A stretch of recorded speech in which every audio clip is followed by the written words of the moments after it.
नमस्कार। ये है कहानियों का संसार किस्सा कहानी। किस्सा कहानी में फिर से हाजिर हूं मैं भारती कुमारी, लेकर आप सबके लिए नागार्जुन का लिखा उपन्यास रतिनाथ की चाची का 16वां भाग।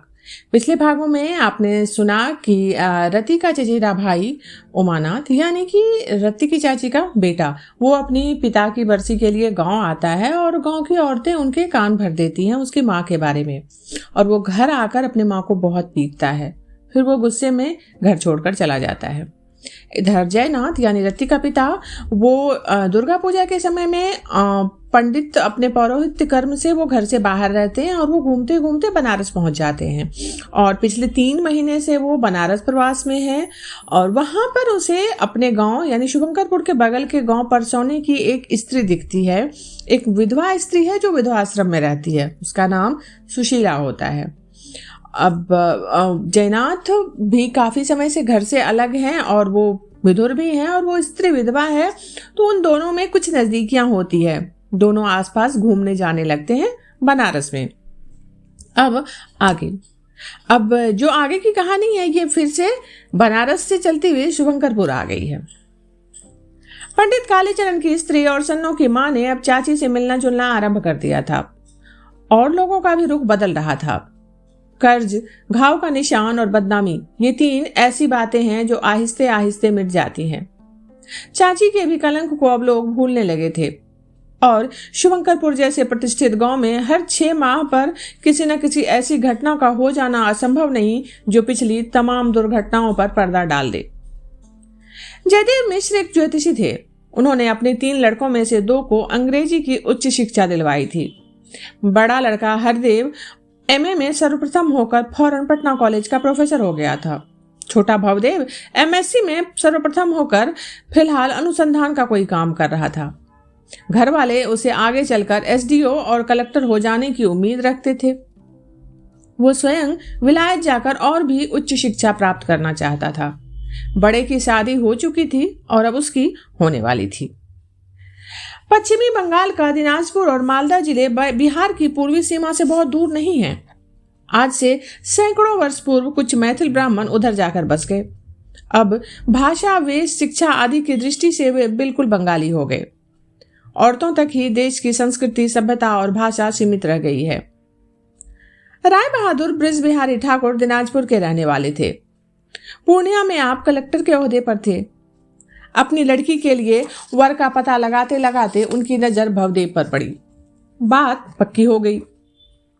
राय बहादुर ने मान लिया कि वो या तो भवदेव को विलायत में पढ़ने का सारा खर्च देंगे या डिप्टी मजिस्ट्रेट का ओहदा दिलवा देंगे। पिता का विचार न रहने पर भी भाई तो इस विवाह वार्ता से सहमत था ही। पूर्णिया में ही भवदेव की शादी हो गई। बस फिर क्या था, उठा शुभंकरपुर में तूफान। लोगों ने कहना शुरू कर दिया, बंगाली की लड़की से जयदेव ने अपने लड़के की शादी करा दी। लड़की का बाप क्रिस्तान है और अंडा खाता है। बाल बच्चे समेत इतवार के दिन गिरजा जाता है। इस चर्चा ने इतना तूल पकड़ा कि चाची की कलंक कथा उसके आगे बिल्कुल फीकी पड़ गई। समाजपतियों ने तुलसी, ताम, गंगाजल उठाकर आपस में शपथ खाई, यदि लड़का शादी करके आया और बाप ने उसे अपने घर में घुसने दिया तो जयदेव के यहाँ का अन्न जल हम में से कोई जो भी ग्रहण करे वो गोमांस खाए। 3 बार सविधि उच्चारण पूर्वक ये शपथ ली गई दमयंती के दरवाजे पर। दमयंती ने भी शपथ ली थी। चैत का महीना था। एक दिन संध्या काल 5 इक्कों ने गांव में प्रवेश किया और जाते जाते जयदेव के दरवाजे पर वे रुक गए। पीछे पीछे गुलाबी रंग की धोती और आसमानी रंग की कमीज पहने, हैट लगाए भवदेव साइकिल पर आया। लोगों ने आंख फाड़ फाड़ कर देखा। वो आकर सीधे अपने दरवाजे पर उतरा। तख्तपोश पर बैठे पिता को प्रणाम किया। सामान उतारा जा चुका था। 3 इक्कों पर सूती ऊनी कपड़ों से भरे ट्रंक लदे थे। 2 पर मिठाइयों से भरे खांचे। उन मिठाइयों की खुशबू से गांव भर की हवा भारी भारी हो रही थी। नथुने बिचका बिचका कर बुढ़िया कहने लगी, हुआ भ्रष्ट, सारा गांव इन मिठाइयों को खाकर क्रिस्तान हो जाएगा। सभी परिवारपति अपने अपने दालान पर किंग कर्तव्य विमूढ़ होकर बैठे थे। 2 बातें उन्हें परेशान की हुई थी। एक ये कि बच्चों पर बराबर तो निगरानी रखी जा नहीं सकती। दिनाजपुर के बंगाली के यहाँ से आई हुई ये मिठाइयाँ अगर बच्चों को गुपचुप खिलाती गई तो अंदर ही अंदर सारा गांव विधर्मी के संपर्क में आ जाएगा। और दूसरी बात ये कि जयदेव और उसके कुपुत्र भवदेव का अधिक से अधिक अपमान किस तरह से किया जा सकता है। इन दोनों बाप बेटों को चित करने के लिए किस्म किस्म के दांव पेच सोचे जा रहे थे। बच्चों को धमका कर कह दिया गया था कि उस दरवाजे की ओर गए तो टांग तोड़ देंगे। उसी रात को जयदेव ने लोगों को बुलाया कि आकर नवविवाहित भवदेव पर दूब अक्षत डाल जाएं, आशीर्वाद दे जाएं, परंतु दो को छोड़कर तीसरा नहीं गया। पचकौड़ी पाठक और घूटर झा यही दो जने गए थे। आशीर्वाद देने के लिए कम से कम 5 ब्राह्मणों का होना तो अनिवार्य है, लेकिन भवदेव का आना निश्चित तिथि से 3 दिन पहले ही हुआ। इस असावधानी से दुश्मनों को खिल्ली उड़ाने का बहुत ही बढ़िया अवसर हाथ में लगा। जयदेव टिटिया कर मर गए। अपने लगाकर भी 4 से अधिक ब्राह्मणों का जुटना पहाड़ हो गया था उस दिन। चौथे सज्जन थे जयदेव के मौसेरे भाई यदुनंदन। वो 5-6 दिनों से यहाँ पहुनाई कर रहे थे। मछली के अंडों का बड़ा ही स्वादिष्ट होता है। यदुनंदन ने कुछ अधिक खा लिया था। दूसरे दिन रोहू के तले खंडों के साथ घी में भुना चिवड़ा नाश्ता किया था। अगले दिन कटहल की भाजी आवश्यकता से अधिक खा ली थी। नतीजा ये हुआ कि पेट खराब हो गया और अब दही और बेल खाकर शीतोपचार कर रहे थे। इन्हीं कारणों से पहुनाई में 3 दिन के बदले 6 दिन हो गए थे। पचकौड़ी पाठक पूरे गांव के निर्णय को अमान्य करके जयदेव के यहाँ जो आए वो भी निस्वार्थ नहीं था। पचकौड़ी के लड़के ने इसी साल मैट्रिक किया था और आशा थी कि हरिदेव उसे पटना ले जाकर आगे पढ़ने का कोई रास्ता पकड़ा देंगे। घूटर जा ठहरे पाक शास्त्री। वो जयदेव की बात में इसलिए आ गए थे कि भवदेव का डिप्टी मजिस्ट्रेट और थोड़े ही दिनों बाद एसडीओ बन जाना बिल्कुल निश्चित था। सरकारी अफसर के साथ रहना कम भाग्य की बात नहीं है। गांव वालों को अपार आनंद हुआ जब उन्होंने ये सुना कि वर के माथे पर दूब अक्षत डालने के लिए जयदेव को 5 हाथ भी न मिले। तब भी जयदेव ने बड़ी नम्रता दिखाई। जयनाथ भी गांव में ही थे। भोला पंडित भी मौजूद था। दमयंती थी ही। दूसरे टोले में प्रमुख थे जयनारायण झा और रमानाथ मिश्र। जयदेव ने स्वयं जा जाकर इन 5 के पैर पकड़े। गिड़गिड़ा कर कहा, जिसे आप लोग बंगाली कहते हैं ना, किरिस्तान कहते हैं, वो प्रवासी मैथिल है। कुल और सिल सब अच्छा है, चाहे तो पंजीकार से जांच करवा ले। इस पर सभी ने यही कहा कि भवदेव को प्रायश्चित लगेगा। तुम्हारे घर भर को प्रायश्चित करना होगा। सभी घरों में मिठाइयां भेजी गई थी, मगर यह बायना लोगों ने लौटा दिया। जयनाथ ने लौटाया तो नहीं, परंतु दमयंती के बैल को खिला दिया। 2 दिन बाद ही भोला पंडित गोल से फूट गए। जयदेव ने उन्हें 1 जोड़ा महीन धोती देकर चांदी के 10 रुपए सुंघा दिए थे। अब क्या था, भोला पंडित ने तारा बाबा की कुटिया पर जाकर गरजना शुरू किया। अरे मैं तो उस ब्राह्मण की 17 पीढ़ियों को जानता हूँ। ब्रिज बिहारी ठाकुर के दादा परदादा बहुत बड़े तांत्रिक थे। मुर्शिदाबाद के नवाब ने दिनाजपुर जिले के अंदर 5000 बीघा लाखीराज ब्रह्मोत्तर उन्हें दिया था। तो ये लोग तभी से उधर बस गए। जयदेव के अगर घर और कोई खाए ना खाए, मगर आवेश में आकर भोला पंडित अपनी ही छाती पर आप ही मुक्कियां मार मार कर कहने लगे, मैं जयदेव के घर खाने, देखूं मेरा कौन क्या कर लेता है। कहते कहते वो इतने आवेश में आ गए कि कच्छा खोलकर अपने को अर्धनग्न कर लिया। इसके बाद प्रतिद्वंद्वियों का नाम ले लेकर बड़ा ही विभत्स संकेत किया। जोरों की गर्जना सुनकर आसपास के खेतों से कुछ ग्वाले जमा हो गए। उन्हें डर हुआ कि उन्हीं में से किसी की गाय या भैंस पंडित की बगिया में घुसकर कुछ नुकसान कर आई है। जब वे नजदीक आए तब एक अविराम गर्जन के कारण भोला पंडित का गला बेसुरा हो चुका था, मानो फूटा शंख हो। कच्चा बच्चा वो ठीक कर चुके थे।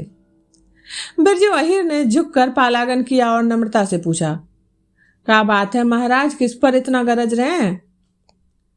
भोला पंडित ने थके स्वर में कहा, अरे जयदेव का लड़का ब्याह करके आया है, जानते हो ना? बिरजू बोला, हाँ सब जानते हैं। भोला पंडित खिसियानी सूरत बनाकर बोले, सारा शुभंकरपुर जयदेव के ऊपर उलट पड़ा है। चाहते हैं लोग यही कि जयदेव सबकी जूतियां धो धो कर पिए। फिर थोड़ा सा विश्राम देकर भोला पंडित के गले में फिर ताकत आई और दायां हाथ उठकर चला गया मूंछ पर। मूंछ के विरले वालों को मड़ोड़ने की निष्फल चेष्टा से उनके आवेश को द्विगुणित कर दिया। वो तमक कर बोले, अंग्रेज बहादुर का राज है, कोई किसी को चबाकर खा जाएगा सो तो नहीं होगा। इस पर बिरजू अहिर बोला, आखिर गांव वाला चाहते क्या है? अरे चाहेंगे क्या, भोला बोला, जयदेव के दिन फिरेंगे, किसी से भला ये कैसे देखा जाएगा? कोई किसी का तरक्की देख सकता है? ब्राह्मणों के समाज पर टीका टिप्पणी करने का अवसर पाकर बिरजू अहिर को सचमुच ही बड़ी खुशी हुई। वो बोला, जब ऐसी बात थी तब क्या जयदेव बाबू ने उनसे राय नहीं ली थी? और समाज को भी अब सोचना पड़ेगा कि इस जमाने में किसी को एक घरा बनाकर छोड़ा नहीं जा सकता। हजाम अगर बाल नहीं बनावेगा तो क्या? स्टेशन पर दिन की गाड़ी के वक्त 10-10 हजाम दाढ़ी बाल बनाने को बैठे रहते हैं, जाति पाति नहीं पूछते किसी से। अब बताओ महाराज, जिसका हजाम तुम बंद कर दोगे तो जाकर स्टेशन से बाल ना बनवाएगा?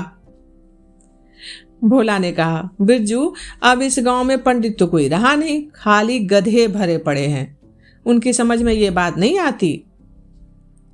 अभी तक तारा बाबा कुटिया में बैठे जप कर रहे थे। जप खत्म हो गया, वो बाहर निकले, देखा भोला पंडित बिना नाथे बैलों को हाके जा रहे थे। गांव का कोई भी रहस्य बाबा से छिपा नहीं था। गांव वाले पर कभी बाबा ने अपना निर्णय थोपने की कोशिश नहीं की थी। फिर भी बाबा के लिए सभी के हृदय में श्रद्धा थी।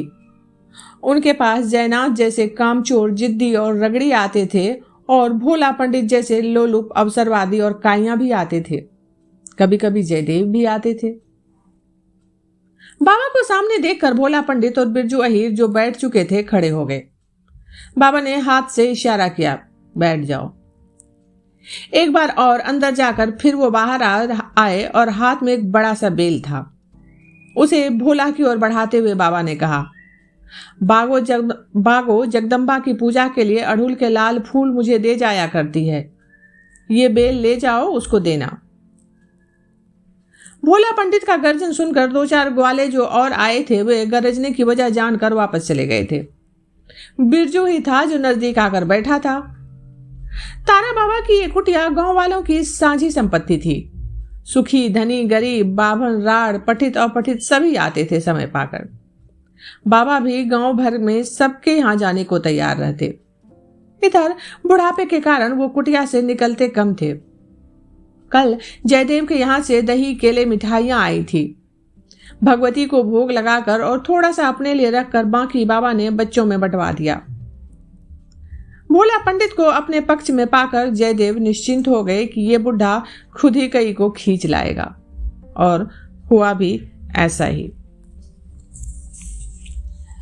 रतिनाथ की चाची का आज का ये भाग यहीं तक। अभी आप सुन रहे थे भारती कुमारी की आवाज में नागार्जुन का लिखा हुआ उपन्यास रतिनाथ की चाची का 16वां भाग। जल्दी ही मिलती हूँ अगले भाग के साथ। तब तक आप सब जुड़े रहिए किस्सा कहानी से।